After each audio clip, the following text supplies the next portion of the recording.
Hey guys, it's Leah with Family Heritage Living. I wanted to try something today and I looked it up and seen a few videos of it, and some of you guys are probably way ahead of me on this. I had never heard of it before, but it is called a mayonnaise biscuit. Now, it's also referred to as a 2-ingredient biscuit, but that's kind of a misnomer because it calls for self-rising flour. Self-rising flour already contains salt and baking powder. So it's technically not a 2-ingredient biscuit if you are wanting to get technical. I looked up a few different recipes on this because I question why do it. It's supposed to take the place of an oil and an egg, though I don't put eggs in my biscuits. Most people don't. And oil just depends on what you have on hand, what you would use, lard or shortening if that's what you prefer. I always use butter or olive oil, mainly olive oil, because I don't add that much, so you don't really ever taste it. If I want a really flaky biscuit, then I will use butter if I have it to spare. Butter's pretty expensive, or in small quantities in the cream that we get, so it is one of the last ingredients I use for this. But anyways, thought it would be interesting to try it. I have a couple of skeptics here that aren't so sure about it, so I'll be interested to see if it's any good. So I have combined a couple of recipes because not one or the other was exactly what I wanted, but combined they seem to work out together. I am going to say the amounts just in case, but there's 4 cups of flour. Now if it's self-rising flour, then you do not need to add anything else. If you're not using self-rising flour, you should add about a teaspoon of salt. Again, if you are not using self-rising flour. 3 teaspoons of baking powder or a baking powder mix, and that of course would be baking soda, cream of tartar, and cornstarch if you like to use it in your mix.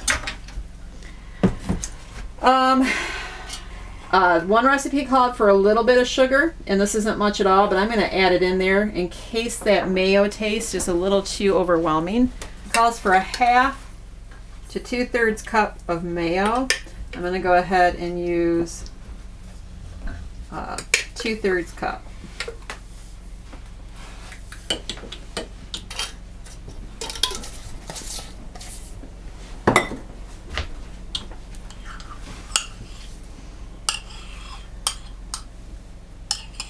Then I'm going to start with a cup of milk to see if that's going to be enough for the texture I'm after. I could imagine you could use buttermilk or soured milk, which would add for a nice flavor. Let's see how this texture looks. I may want to add a little more milk. Can you get that over here? Okay, yeah, that's pretty dry, so I'm going to go ahead and get some more milk added in.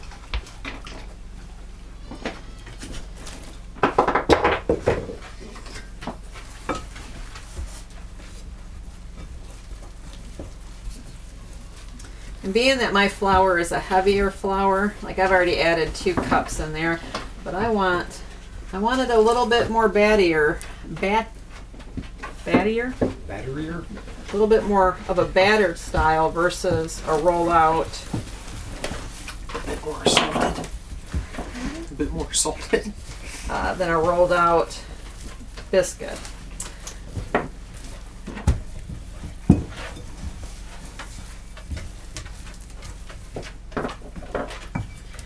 Alright. So it's still more pliable dough to me than it's sticky. And if I'd have gone beyond the recommendation of the recipes, I could have got a more batter consistency, but I think I'm just going to go ahead and make it like I would a biscuit. I was going to put it in the muffin tins.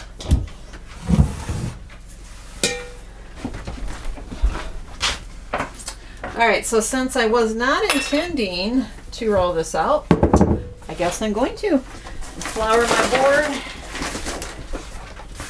counter, and I'm just going to press it out.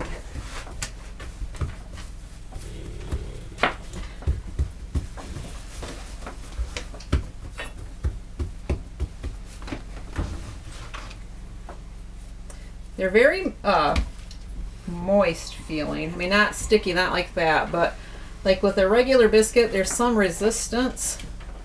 This would be more along the lines of more like cutting a shaped cookie.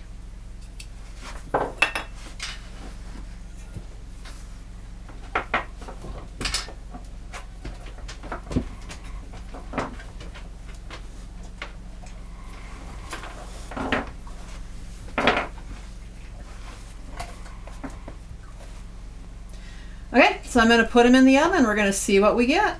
So I went ahead and I cooked the biscuits. I also went ahead with the leftover dough that didn't fit into my biscuit pan that I had this evening. And I added some more liquid to get it a little bit more batterier,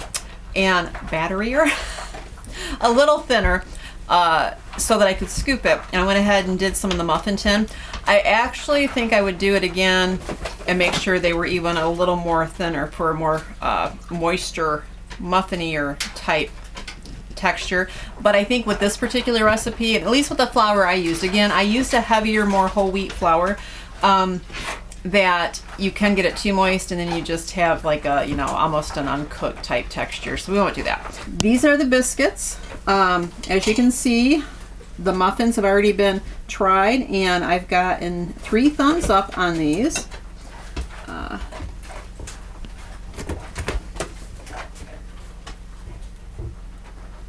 They've got a nice texture, so it's definitely a biscuity texture.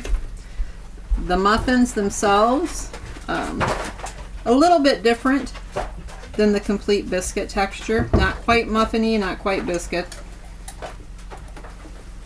Could we call these muffins? Yeah. Or biscuits? I like muffins. So would I make them again? Yeah, I probably would. Would I make them all the time like my regular biscuits? No, I probably would not. They definitely have a little bit more of a tangy flavor, which is good at times. Not always associated with a biscuit for people who make regular cat heads or rolled out biscuits. So I'm just trying to think of the advantage to encourage this recipe, mainly because it does call for milk. Like I said, my biscuit recipe, and I'll put it at the end here of this video. So my recipe calls for flour, baking powder, a little salt, some type of oil. I either usually use melted butter or olive oil, and typically I just use olive oil, and it doesn't take a whole lot of that. And then I use water. I used to use a similar recipe, but with milk. So the advantage of this recipe, because it needs milk, I think it's more of a flavor thing. Again, the self-rising flour isn't really a single ingredient if you have to make your own, and most people have water on hand. So I guess it's just a preference thing, just something fun to try and a little bit of a variation in your diet. So, all right, well, if you found this video helpful, please be sure to like, subscribe, and share. Again, sharing these videos on your social media like Facebook or any place that you can share a link is really helpful to us. It really helps to bring traffic that otherwise would not find us and might be encouraged by our videos or find a recipe that they enjoy. If you have a comment, if you have a suggestion, please leave one below. I do want to say this about comments. All comments are welcome.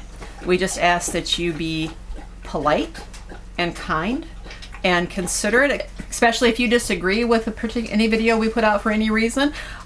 We believe that you should be able to voice your thoughts. We just ask you to do it in a nice way, because if it's not, then we will remove your comment. So, all right, which we'll talk to you soon. Thanks. God bless.